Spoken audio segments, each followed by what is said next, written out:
Naging tao ang salita upang tanang maniwala ay kaniyang gawing dakila. Hallelujah,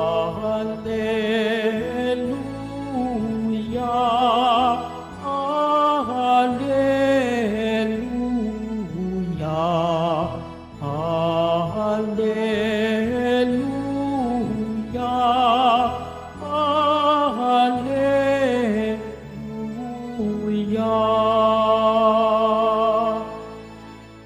Sumainyo ang Panginoon. At sumaiyo rin. Ang mabuting balita ng Panginoon ayon kay San Lucas. Papuri sa iyo, Panginoon.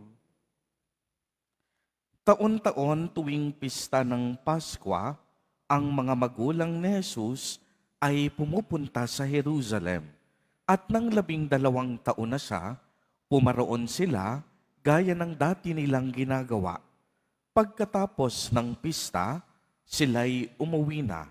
Nagpaiwan si Jesus sa Jerusalem, ngunit hindi ito napansin ng kaniyang mga magulang sa pag-akala ng isa na si Jesus ay kasama ng isa. Nagpatuloy sila sa maghapong paglalakbay. Nang malaman nilang hindi siya kasama, siya'y hinanap nila sa kanilang mga kamag-anak at kakilala. Hindi nila siya matagpuan. Kaya't bumalik sila sa Jerusalem upang doon hanapin. At nang 3 araw, natagpuan nila si Jesus sa loob ng templo, nakaupong kasama ng mga guro. Nakikinig siya sa kanila at nagtatanong, at ang lahat ng nakarinig sa kanya ay namangha sa kaniyang katalinuhan. Nagtaka rin ang kaniyang mga magulang nang siya ay makita. Sinabi ng kaniyang ina, "Anak, bakit naman ganyan ang ginawa mo sa amin? Balisang-balisa na kami ng iyong ama sa paghahanap sa iyo." Sumagot siya, "Bakit po ninyo ako hinahanap? Hindi ba ninyo alam na ako'y dapat na sa bahay ng aking ama?" Ngunit hindi nila naunawaan ang pananalitang ito. Siya'y umuwing kasama nila sa Nazareth at naging masunuring anak. Ang lahat ng bagay na ito ay iningatan ng kaniyang ina sa kaniyang puso. Patuloy na lumaki si Jesus. Umunlad ang kaniyang karunungan at lalong kinalugdan ng Diyos at ng mga tao. Ang mabuting balita ng Panginoon. Pinupuri ka namin, Panginoong Hesukristo. Magsiupo mo ng lahat. Magandang umaga po sa inyong lahat, mga kapatid kay Kristo. Sa lahat po ng ating mga taga-subaybay sa iba't ibang online platforms at sa lahat ng ating mga kadiboto sa iba't ibang panig ng Pilipinas at maging sa buong mundo kung saan tayo ay naaabot ngayon ng ating live streaming. Mapayapang umaga din po sa inyong lahat. Purihin at dakilain natin ang ating Panginoon, ang mahal na poong Jesus Nazareno. Ngayon po ay ang dakilang kapistahan ng ating Panginoong Hesukristo, ang banal na sanggol, kapistahan ni Santo Niño. Bilang mga Katolikong Pilipino, bahagi na po ng ating pananampalataya ang debosyon natin sa mahal na poong Santo Niño. Bakit? Sapagkat ito po ay nakaugat sa ating kasaysayan. Matatanda ang taong 1521, ipinagkaloob ni Magellan ang imahe ng Santo Niño kay Hara Humayhay at binigyan ng pangalang Doña Juana pagkatapos niyang mabinyagan. Kaya naman, Ang unang binyag na ito na naganap sa Pilipinas ay isang indikasyon ng ating pagtanggap sa pananampalataya. At ito po ay lalong pinatingkad sa kanilang pagtanggap sa imahe ng Santo Niño. Ang pananampalatayang kaloob sa atin ay parang isang binhi. Para itong isang sanggol na isinilang upang maghatid sa atin ng pag-asa at tunay na ligaya sa gitna ng mundong tulala at nangangamba. Kaya nga po't napakaganda ng ating pagninilay sa linggong ito. Itinuturo sa atin na tayo ay magkaroon ng pusong katulad ng isang bata. Ang sanggol na isinilang sa Belen ay lumaki at naging bata, tulad ng lahat sa atin. Hindi siya nanatiling sanggol. Lumaki siya sa karunungan, sa kabanalan, at sa pagiging simple. Kaya 3 punto ang nais kong ibahagi sa mga sandaling ito. Tulad ng bata, tularan natin ang mga katangiang ito. Unang-una, pusong marunong magpakumbaba. Si Kristo, bagamat siya'y Diyos, ay hindi pinilit ang sariling maging kapantay ng Diyos.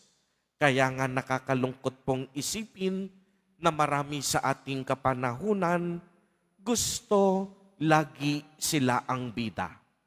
Gusto lagi sila ang nasa itaas. Ayaw magpatalo. Gusto laging panalo. Minsan, kaunting yaman at kapangyarihan na, ayaw nang tumapak sa lupa.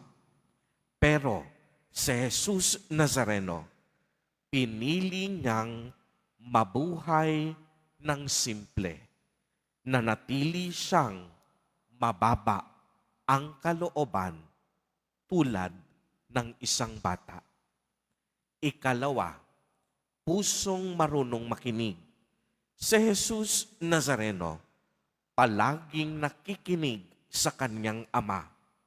Marunong siyang makinig dahil palagi siyang nananalangin.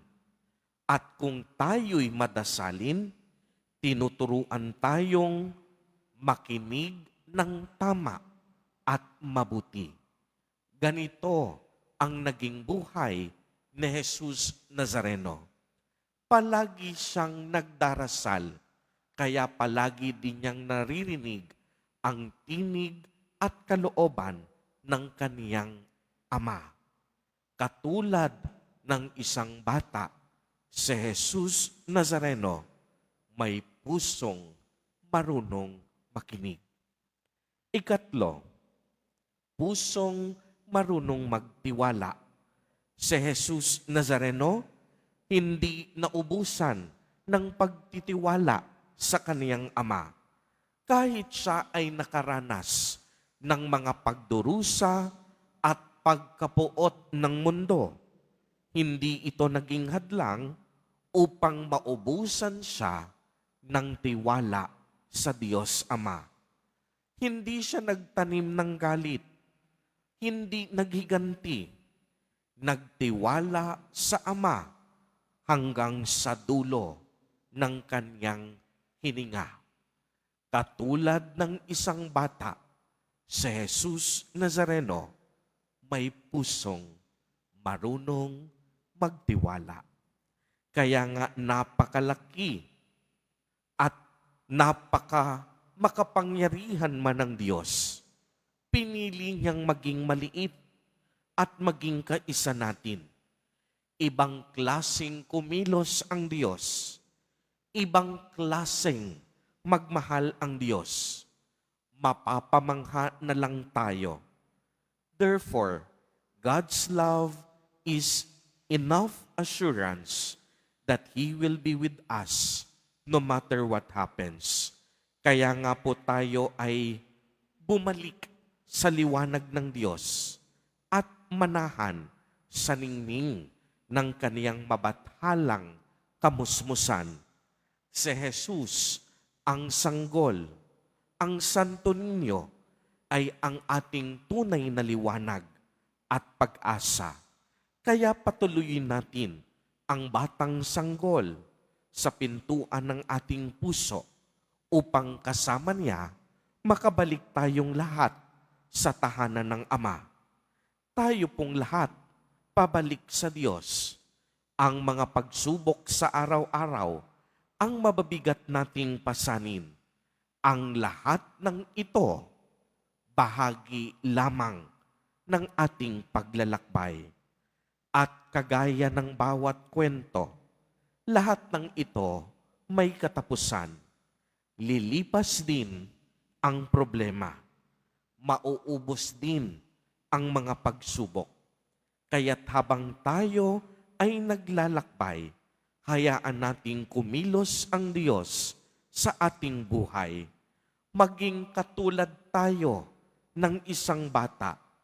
Mayroong pusong marunong magpakumbaba, may pusong marunong makinig, at may pusong marunong magtiwala.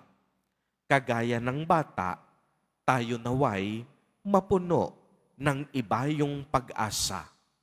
Huwag na huwag po nating kakalimutan, nasa Diyos ang awa na laging gumagawa at nasa tao ang gawa na laging nagtitiwala.